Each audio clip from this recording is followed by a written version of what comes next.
What's going on, our space fans, today? We've got a few stories for you. One about a guy who doesn't need any advice and actually feels pretty good about himself, and a couple who could probably use some thoughts and advice. Let's get into it. First off, I just left my wife and I feel 100 fine about it. 10 years ago, I thought I had the perfect life. Upper six-figure job, beautiful wife, clean house, 2 new cars and a child on the way. My job made me happy and I was good at it. And the stability was great. My wife loved me for me and ignored my flaws. As I tried to perfect them in return, I adored her, and we seemed to be the perfect couple. People would always compliment us and talk about how envious they were of our relationship and everything. It kept getting better. I kept getting promotions. The kids now, 3 were born, and we eventually moved from an ordinary house to an incredibly nice one. My wife was doing very well in her career, optometrist, and we took fun vacations every year. Again, I thought I had it made. I don't know how this would have prompted it, but in early 2015, I bought her a Tesla for her birthday.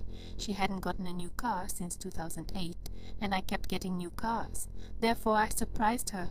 She loved it, loved me. I remember spending that entire day just taking rides in it and figure out how all the gadgets and icons worked. It was complete downhill from there.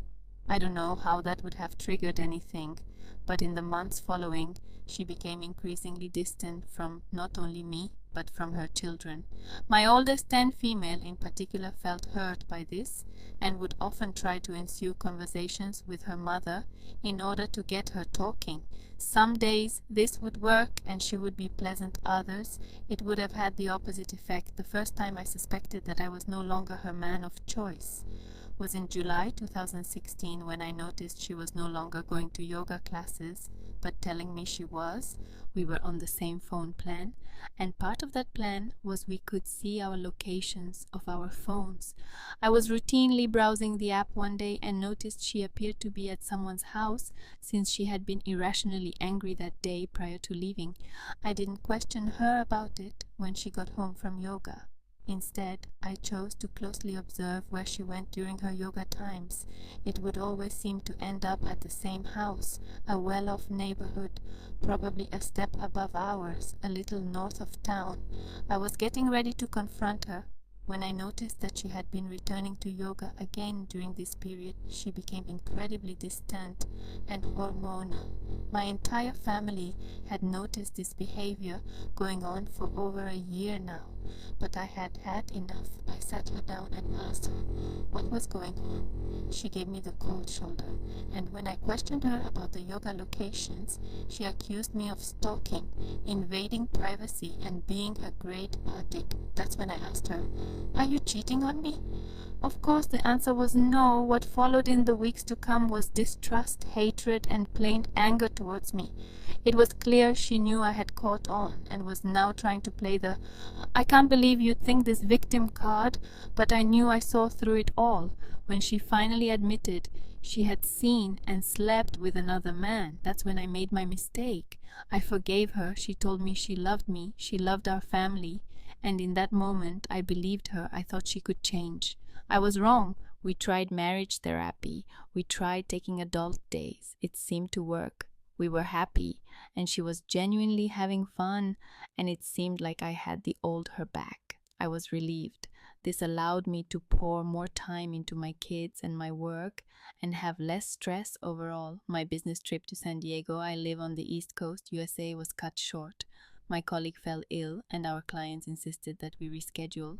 It was a hassle, but we caught the next flight out and returned home. I'm not sure why I didn't tell her I was coming home, but I just didn't. Maybe I wanted it to be a surprise. The only surprise I received when I pulled into the driveway was seeing a Ford SUV in my garage and finding not one, but 2 men in my bed with my wife.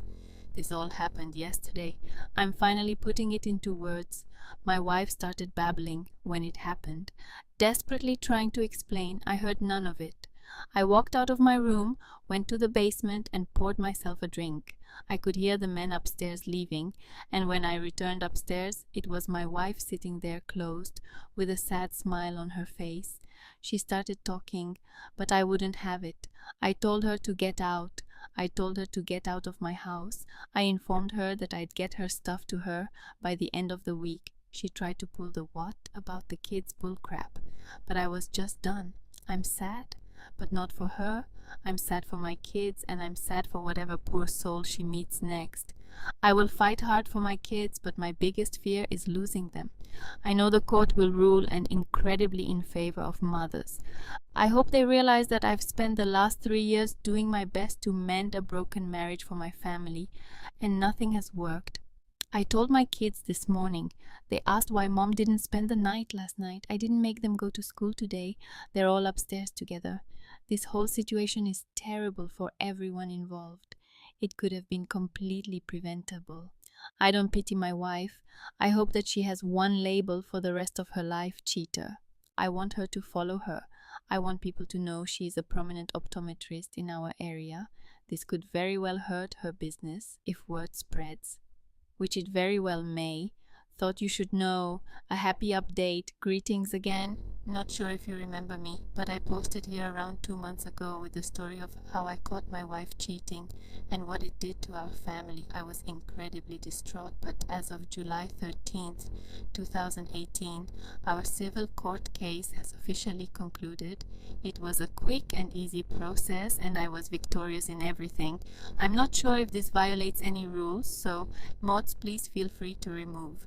But I figured since I received such positive support from my last post, it would be my duty to post an update. Please feel free to skip over the long paragraphs. If you don't want to read, I'll post too long. Didn't read at the end. 2 months ago, I came home from a business trip to find my wife in bed with 2 men. This was after multiple years of her deliberately deceiving our family, and I was foolish enough to take her back after I already caught her cheating with someone much older and much richer than me. After telling her to get out, she became hostile and threatened to take my kids away from me. I was beyond concerned at this point. I've heard horror stories in the courtrooms about mothers getting their way, no matter what, so I had no idea what to expect. I had to take time off from work this summer because I was consistently feeling sick and couldn't deal with the thought of my ex-wife watching over our children. If they grow up anything to be like her, I'll consider myself a parental failure. I put in my plea for full custody and officially filed her divorce on May 21st, 2018. I hired a lawyer for my best friend at work who initially tried to do it all for free after he heard what happened, but I simply wouldn't feel right, and he hopped on the case together. We went through my phone records, her phone location records, and gathered everything we possibly could to build our case court ceremony. Began on July 12th, the week after my kids and I returned from our vacation. I did not take them out of state for my lawyer's advice, but it was a good little distraction. My 10-year-old daughter, oldest, seemed to be emotionally stable enough to answer some questions by both lawyers. Even after I requested her not to have to deal with this whole thing, she stated how my ex-wife had been difficult and paranoid for the last year, but she had learned to live with it, which is something no child should have to experience. However, the thing that tipped the ceremony was her announcement of moving to Southern California, which would mean kids would have to pick all 3 of them. Picked me. Her lawyer tried to argue that I was sabotaging them, influencing the kids to pick me over her, but the answer was clear. They wanted to stay in the same house with the same friends in the same school. The court ruled in favor of them living full-time with me.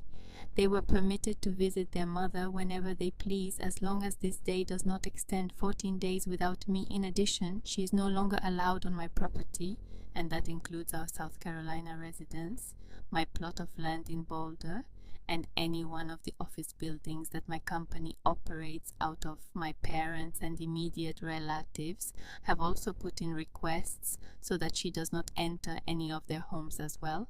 Ultimately, I'm completely relieved. It's the least stressed I've been in the past 3 years. It's a little sad knowing my marriage failed, but I realized I'm not responsible for that, and I'm going to take these next couple of years to myself and devote my time to my children. Wow, That was a sad story that ended up turning out for the best. Good job. Next up, my girlfriend led me to believe I got her pregnant, but I found out it wasn't mine after the birth and needs support. I've been on Reddit a while and began lurking this sub. When I first suspected my girlfriend was cheating, I'd hoped I wouldn't be here posting. But here we are at 28, male, have been with my girlfriend, 25, female, for just about 2 years. The relationship was good, and then she tells me she's pregnant. For the most part, I'm careful, and she said she was on birth control. I was skeptical but went to an appointment. I then figured it was just one of those things. I always wanted a family, so even though this was not how I wanted to begin, I was overjoyed. We're past the first trimester and I have her move in at her insistence. Insert red flag I missed. We're planning what we will do work-wise and how to set up the baby's room. She is pretty insistent. She will go back to work but be able to stay home. She swears she can make it work. I go to every appointment with her. Things are still good. We're in the third trimester and I make my schedule work to still go to every appointment. Up until this point, I had been at each appointment in its entirety. This one appointment, she asked me to wait so she can talk to the doctor first. I'm super concerned that something is wrong with the baby, and she didn't want me to hear. I go in, and the checkup is done. Everything looks good. My girlfriend brushes off my concern over why I couldn't be there for all of it. Another red flag. We're about a month and a half from the due date, and I noticed her being kind of secretive with phone calls and texts. She tells me it's work and it's confidential, etc. My antenna is now up, so I try to get looks at her phone. She's got Snapchat and Kik. I find it strange, but don't confront her. The baby is born, and I'm overwhelmed with emotion. The child is perfect, and things went fine. Then comes the part where they want me to go on the birth certificate. My girlfriend becomes really insistent about it. She's constantly asking me to do it and seems way more anxious than I've ever seen her. Here's the red flag I didn't miss. I don't do it. We have an argument, but she stops pushing. I think it's because she knows how suspect it looks already. We're home and she has to go tend to the baby. After I woke up, I noticed she set her phone down to go to the baby. I couldn't help it and looked. It was still unlocked. I started looking for texts or calls. I then find a whole conversation on Kik with a guy, all the updates of her appointments, pictures of her and the baby. Then I see it, the place. She says she thinks it's his child. I confront her and she apologizes. She admits the baby could be mine or someone else, but she thinks it's mine. I demand a paternity test and leave. It's been about a week since the confrontation. The results came in yesterday and the baby isn't mine. She's gone to live with her mother. Here's the best part. It took me a lot of digging, seeing as all I had were usernames. She talked to him too. The father is her boss. The secrecy was for him. The boss with a wife and 4 kids in middle and high school. I found the wife on Facebook and sent her all I had, including texts from my girlfriend saying it's his. I'm heartbroken in so many ways. I'm lucky in a lot of ways here, but I'm so hurt. This has completely changed my whole outlook. I'm bitter, angry, and untrusting. I have no idea how to recover from this. Next up, my entitled sister wants to steal our deceased grandma's apartment out from under me, so the guy she's cheating on her husband with can move in instead, and she can see him easier. Just needed a place to complain because I'm upset, so it's cool if nobody sees this. Replies, sorry if you do read this and things make no sense. No promises to be coherent. Anyways, hold on to your hats and get ready for a train wreck, fellas. My sister, mid-30s, is probably the worst case of entitled I've ever seen. She's always the victim, can do no wrong, and the world owes her for her imaginary suffering. This time, however, she's reached a new freaking level. She's recently confessed to her mom and I that she started dating someone behind her husband's back. And to be honest, her husband is also a ginormous dirtbag. But just leave the guy, okay? I don't think anyone deserves to be cheated on. And even though he totally freaking sucks, an affair doesn't constitute as some kind of just punishment. It's messy, gross, and not worth it. Save everyone the extra headache now our grandma passed away at the end of August. It hasn't even been a month since she passed and since she was terminally ill. We did have time to discuss some things and make arrangements for others.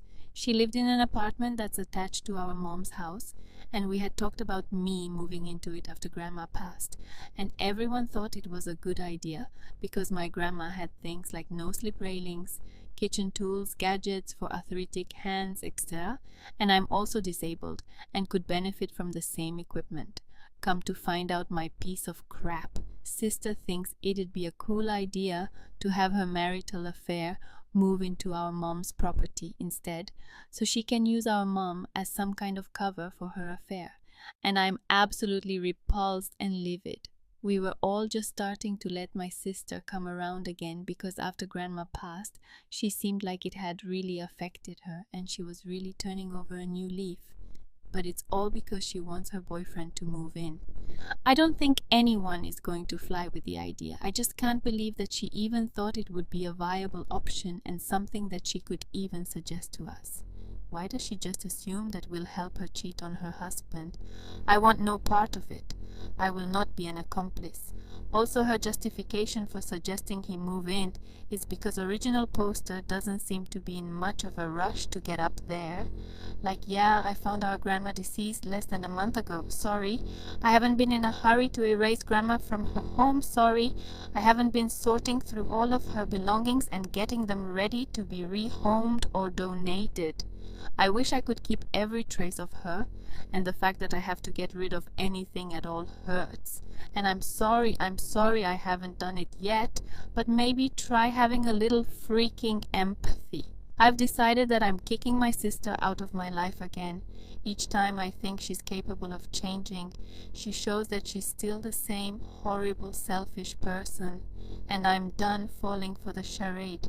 Have fun with the inevitable divorce proceedings. Good luck explaining all this bullcrap to your kids too. Update.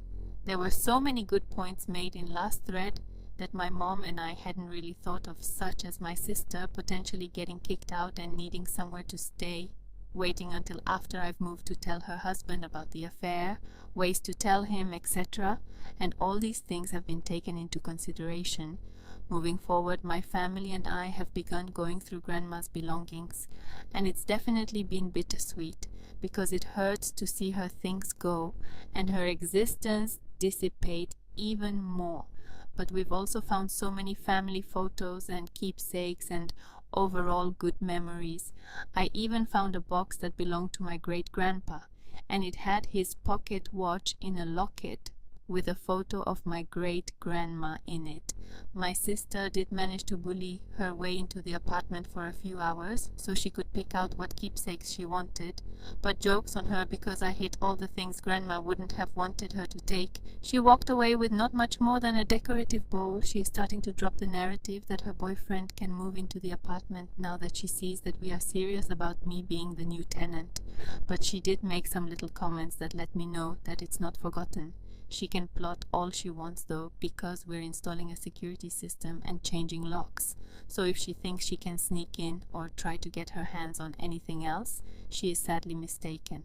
My mom and I have decided that after I'm all moved into the apartment, we're going to tell our husband the truth about the affair and offer our support to him and the kids and do whatever we can to help, whether it's emotional support, babysitting, whatever we can do to make things easier. When my sister's infidelity is brought to light, my sister might hate us for it, but at the end of the day, she is the victim of her own actions, and I'm tired of sparing her feelings so she can continue to treat everyone around her like absolute trash. And my mom agrees that enough is enough. And if we never hold her accountable for what she does, she'll continue to push the limits of what she can get away with. Some people suggested going the anonymous route with tipping her husband off, and while I thought that might have been a possibility, ultimately, I feel like that could cause some inner turmoil for him later. If he didn't know his wife was cheating, then who did? And just how many other people knew? Was it something she kept out in the open when he wasn't around, and nobody respected him enough to tell him? Personally, I don't want him to end up potentially torturing himself through speculation anyways. I think that's all there is to tell you guys for now. I just wanted to let you all know where some things have ended up and where they're headed. And thank you for the outpouring of support. It was much needed and very appreciated. I'm glad that I won't have to hold on to such a horrible, ugly secret for much longer. And her husband can know the truth, and we will do what we can to help with the healing process. Music, applause, music.